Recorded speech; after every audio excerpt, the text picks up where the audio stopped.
St. Nicholas is by far the world's most popular saint.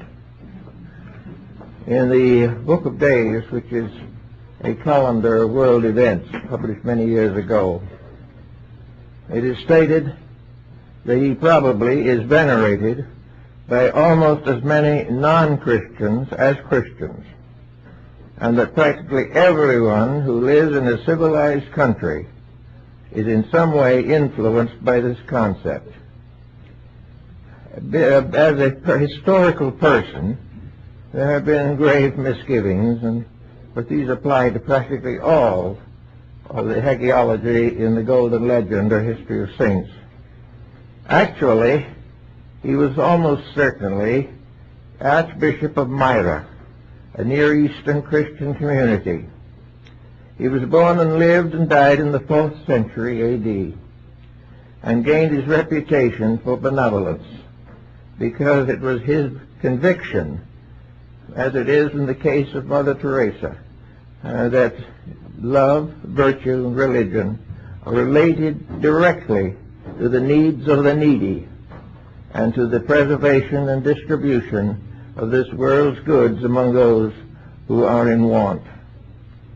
St. Nicholas, unfortunately, therefore, seems to have been removed from the hagiology in recent years, and we don't know just why he should be eliminated. He is certainly not any less historically verified than most of the others in this collection of saints. Some have said that it was because his historicity is doubtful. In other words, there seems to be some question as to whether he existed or not. But as long as people in Italy still venerate his remains, it seems as though it must have been somebody there, possibly with that quality, if not the exact personality. St. Nicholas was a man of personal wealth. He did not come into religion as an outcast or for the forgiveness of some mortal sin. He came of good family and brought with him to his clerical responsibilities a substantial income and a basic economic security. But early in his career, one incident occurred which largely influenced our understanding of his personality. It seems among his parishioners, as at that time Archbishop of Myra, St. Nicholas had in his congregation a very poor but fine man with 3 young daughters. Now these daughters were approaching marriageable age, but they had no dowry and there was no hope that he could provide any for them. And this meant a very sad and tragic end for these young women in those days. So it came to the attention of St. Nicholas that this was happening. So he got some of his personal money, put it in the purse, and came at night and threw it through the window into the room where the eldest daughter lived. In the morning, the purse was there with the gold coinage. She was able to pay her dowry, and everything came out well for her. When the second daughter came along, St. Nicholas repeated the same procedure out of his own personal income. And it was rather expensive, but he did it. And when the third one was ready, the father was tremendously impressed and deeply indebted to an unknown benefactor.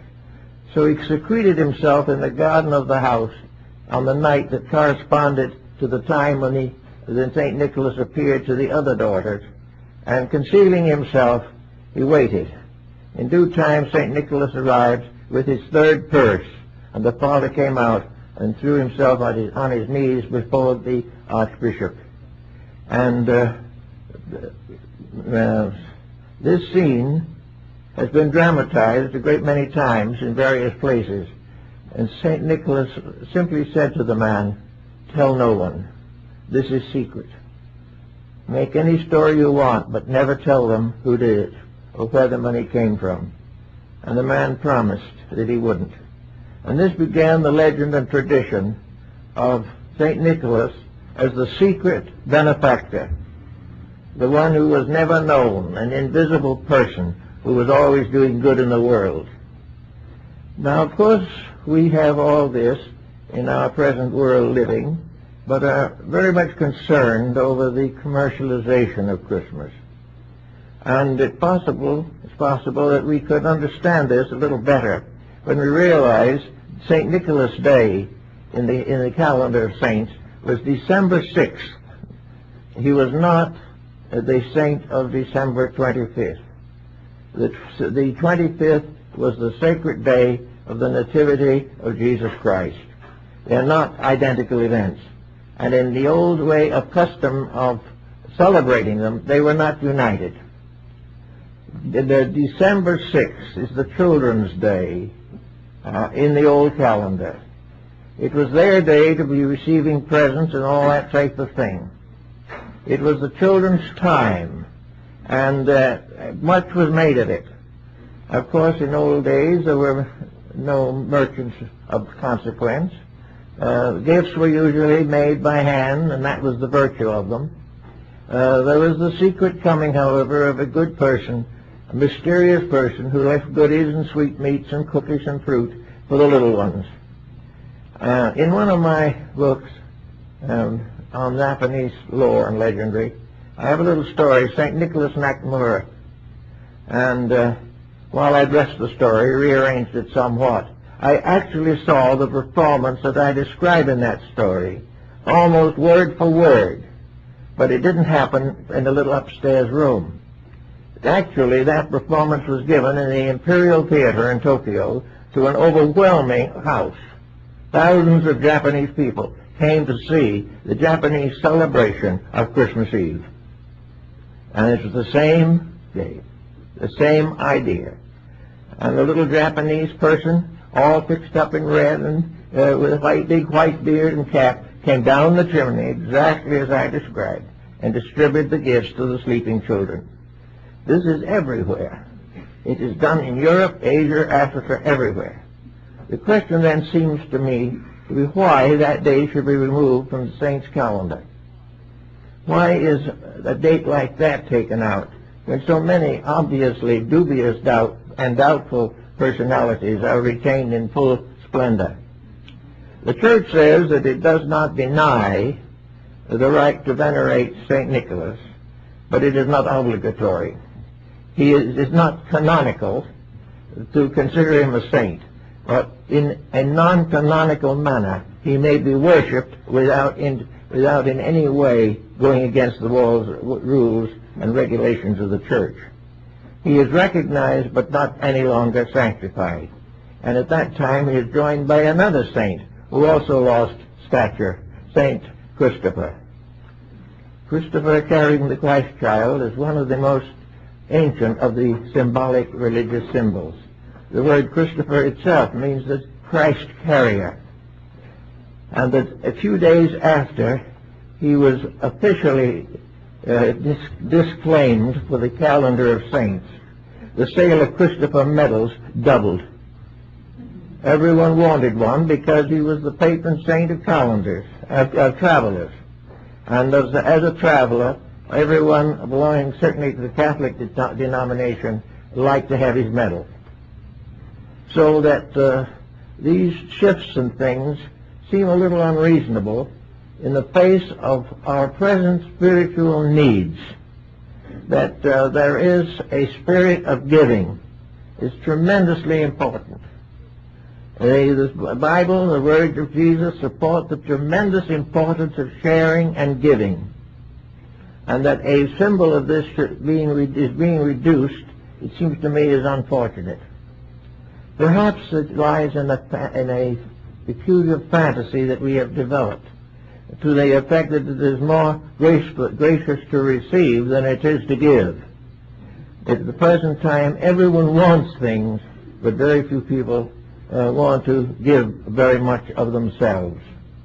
They will buy something and suffer all the miseries of commercialization, but still the heart and soul of giving is one of the difficulties that we are facing in modern life. Today, everyone is becoming increasingly self-centered. We want what we want, but there can be a great deal of misery going on around us which is unfortunate. We're sorry for it. We donate moderately to the charities, but the great spirit of sharing has gradually disappeared from our modern way of life. We begin to doubt humanity. We doubt our relatives. We doubt our friends. All of the beauty of it coming together for something of value seemingly is lost.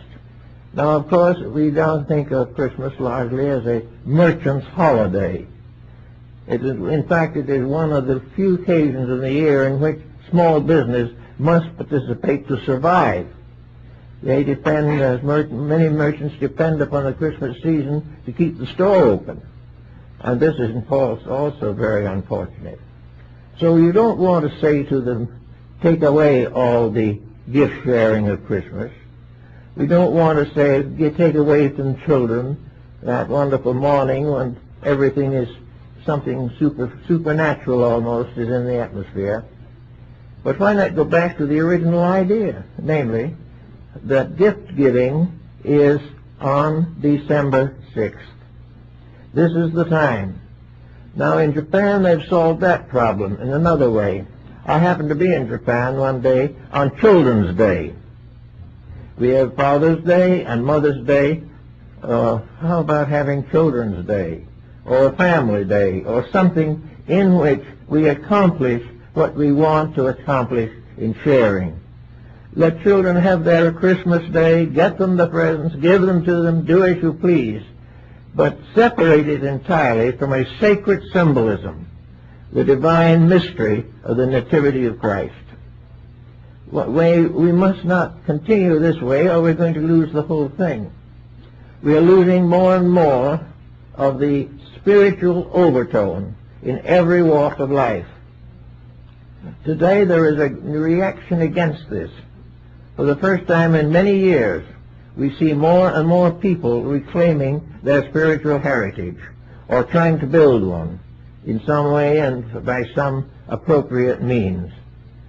But why not do what has been done over there or somewhere else and separate the two occasions? If you declared a Children's Day, the merchants could do just as well, because most of the merchants are not basically concerned with the religious event of what it means. It is an opportunity to supply a need, and they are going to meet that need if they can. But if we have a special time set aside for parents and children to get together in sharing as a special sacred symbolic day, if we have a Labor Day, why not have a Family Day or a Children's Day, so that people will get together and symbolize their relationships with each other, that parent and child will come to understand better their places in the great plan of things. And by doing this, we would then be free to observe the real sacrament of Christmas. We know also that from the earliest time, Christmas has been associated with the winter solstice. It has been an astronomical mystery that was studied by the ancients on the plains of Babylonia and in the ancient towers of Chaldea. The vernal equinox is the day that is sacred to the Easter season of Christianity. The winter solstice was the time of the annual birthday of the sun. It was so celebrated in Egypt, India, China, Persia, and among the American Indians and the Central American tribes. All of the years began with this winter solstice, the rebirth of the sovereign sun. This rebirth was the symbol of immortality. It was the eternal promise of the regeneration of all that lives. Through the dark years and the months and days of doubt and tribulation, there was always the hope of the resurrection. And the winter season was actually the annual birth of the solar mystery. This is represented in the monuments of Stonehenge in Britain and Karnak in France. All around the great heaps of rocks in strange mathematical patterns were astronomical symbols. The great pyramids of Giza and other pyramids at Cheops and along the step pyramids of the Nile, all these were actually astronomical symbols.